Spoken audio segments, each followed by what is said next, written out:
Welcome to another installment of The Sharp Focus. I'm team reporter Ethan Greenberg, joined by two Jets legends, wide receiver Laveranues and linebacker Greg Buttle. Laveranues, because you're new to the show, we're going to start with you. The Jets play the Patriots on Monday Night Football.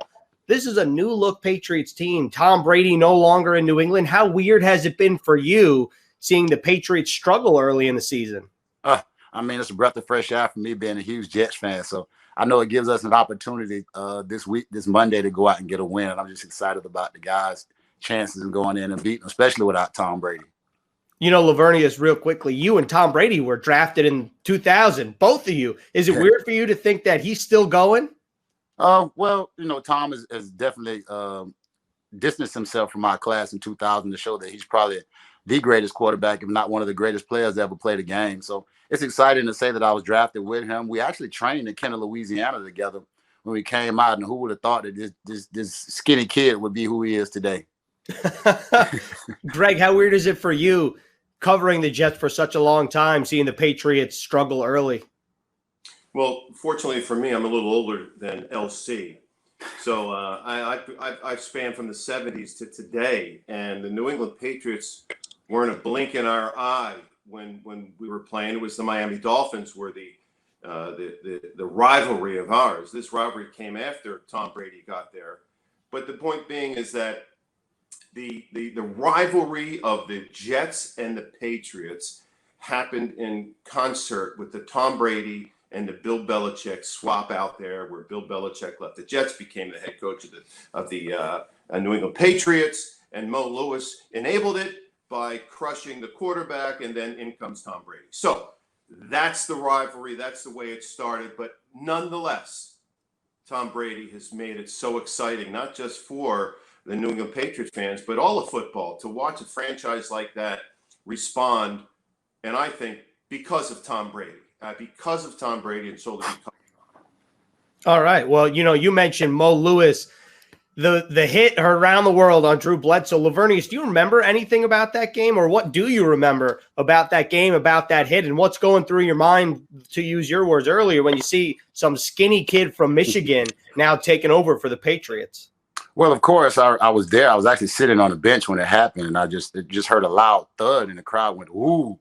And I didn't expect, anything of it, but, them to go over and check on him and see if he was okay. And then he'll be right back in the game. And here comes marching in Tom Brady, who is going to be now, who's a legend, who's a living legend right now today.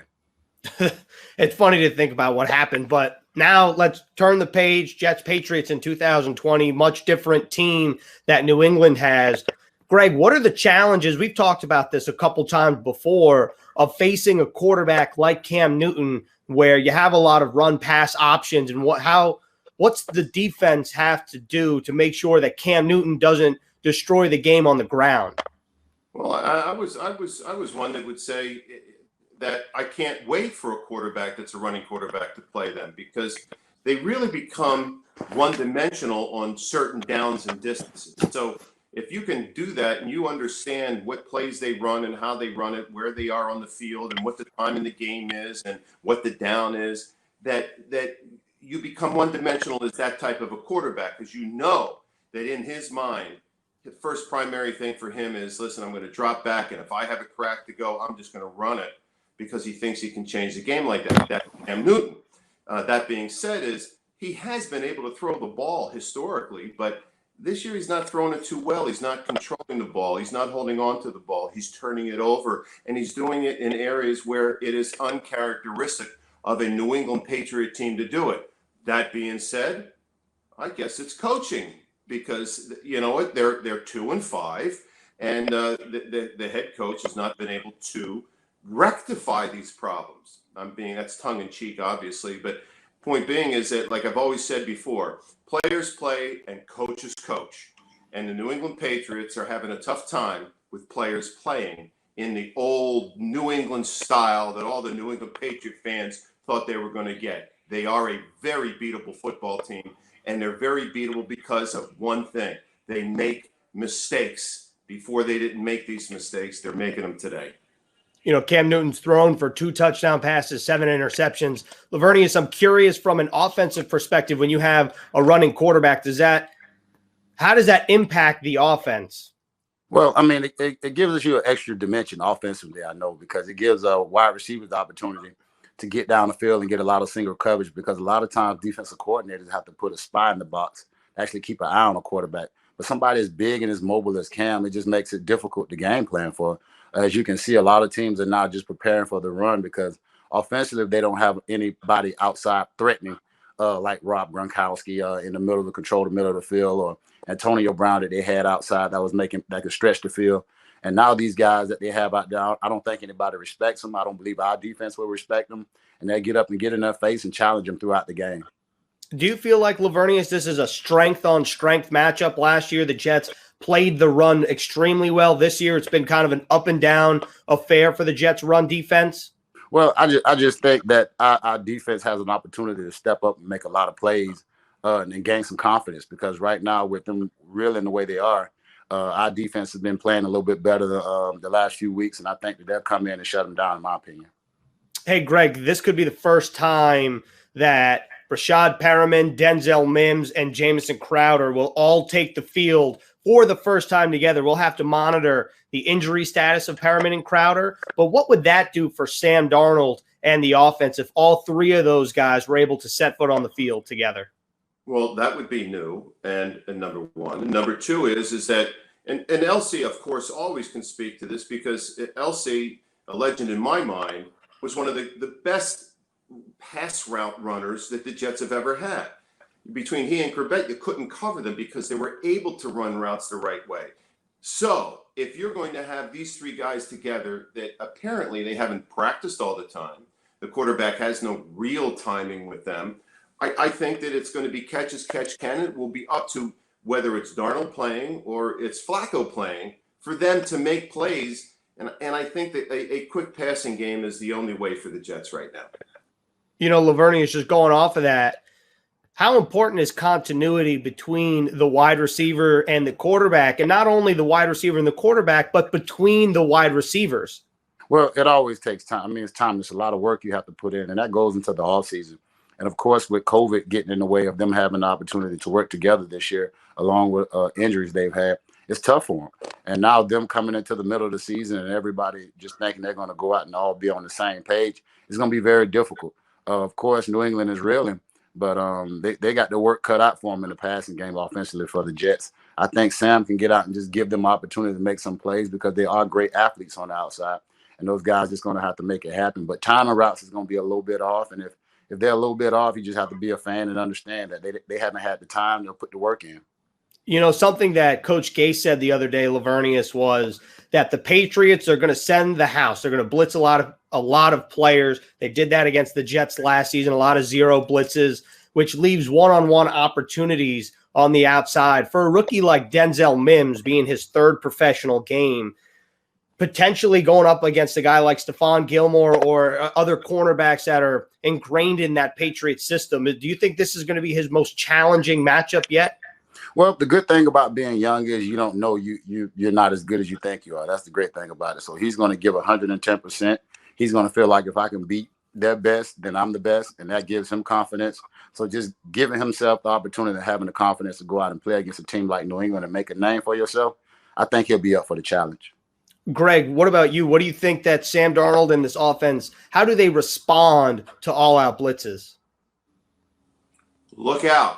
I mean, an all-out blitz is simply is that someone should be open, and they should be open in a half a second to 2.5 seconds in that area, because the quarterback already knows if you're going to show all-out blitz, which everyone has to show that, all right, you're going to know which receiver is going to be open, where the safety will not be. That's where you have to go. So it's got to be done quickly. If the receivers can't get open or get separation right away at the line of scrimmage, well, then you're going to have a long day. But if they do, then it takes a lot off of Darnold's shoulders from having to scramble and step up and run and sidestep everybody, because you cannot block all-out blitz. You know, that right there, what you illustrated is why this week is perhaps even more important to have Rashad Perriman, Denzel Mims, and Jamison Crowder all on the field at the same time. Laveranues, do you feel like having two burners on the outside in Perriman and Mims, assuming that they're both playing, could open things up for not only Jamison Crowder, but the tight ends room? Of course. I mean, these guys that you just get the ball in their hands and let them go to work. So nothing has to really be down the field at that point. You guys can throw slip screens out to the left, slip screens out to the right, get linemen out in front of them if they're going to blitz them, pick up a block here and there, and these guys can hit their head on the goalpost at any time.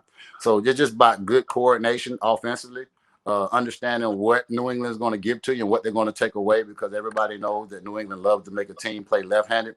And if you can catch them in them blitzes and make them pay, then it's going to be a long game for New England, and our offense should be able to put up some points.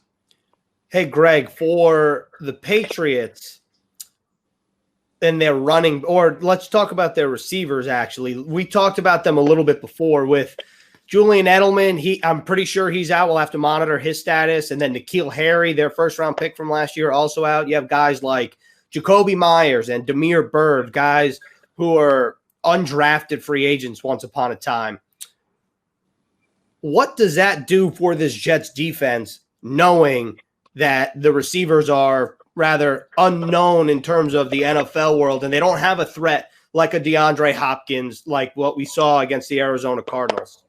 Well, I think I would take a page out of the book of what we've just discussed, and that is blitzing. I mean, Cam Newton has not played well. And again, it starts with the quarterback. It filters down. Forget the running game. You know the way I am with the running game. That comes here and comes there. But it's if you're going to put pressure, you better put pressure on Cam Newton, because what that does is it closes the lanes. It makes him make a decision sooner. If you sit back there and decide where you're going to throw the ball, even young guys are going to be able to come get open if you have protection. So I'd blitz him, and if I spied him, I'd spy him in a phone booth. I don't spy people in an open field. It's too difficult for players to enable themselves to capture a guy like that.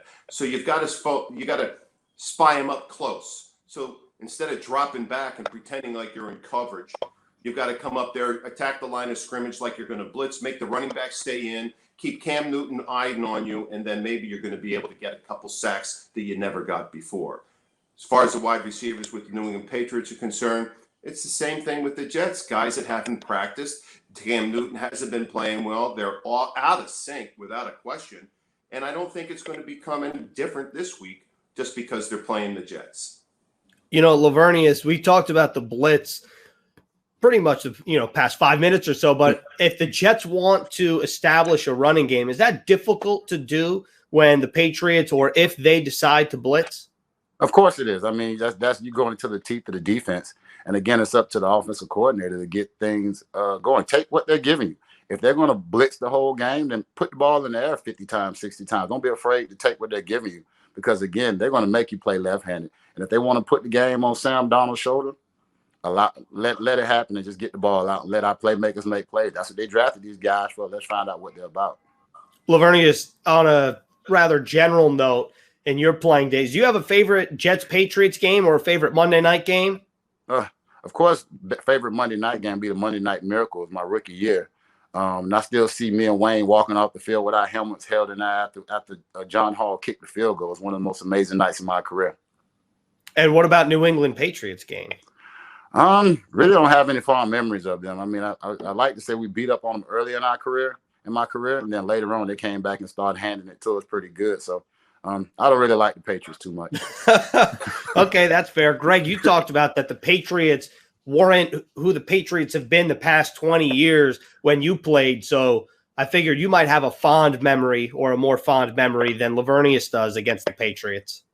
Well, yeah, I mean, my fond memories, we're losing 55-3 or 50-10 on Monday Night Football back in my early career. And I think a lot of things that my memory goes back to, it's not just wins and it's not just losses.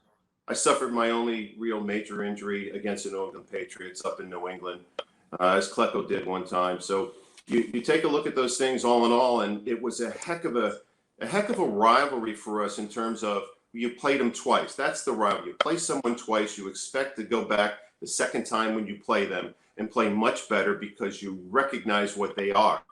When I played, you had Darryl Stingley, you had Grogan, you had John Hanna, You had Sam the Bam Cunningham. You had 6'7", 6'8", Russ Francis, all-world tight end. They were a really good football team. They were not our rivalry, as I told you, the Dolphins were, but they were a good football team. They went to the Super Bowl in '86, got slapped around by the Bears, or '85, whatever that year was, and you look at it and you go, boy, that was the coming of age, I think, for the New England Patriots, and a comeuppance like that in a Super Bowl is that your experience as a franchise is never lost. You'd never forget those games. And again, I never forget a game that we got slapped around, or a game that we won, where we deservedly won or we deservedly lost. I mean, the New England Patriots to us were a good football team that had wonderful players on it, and you had to play,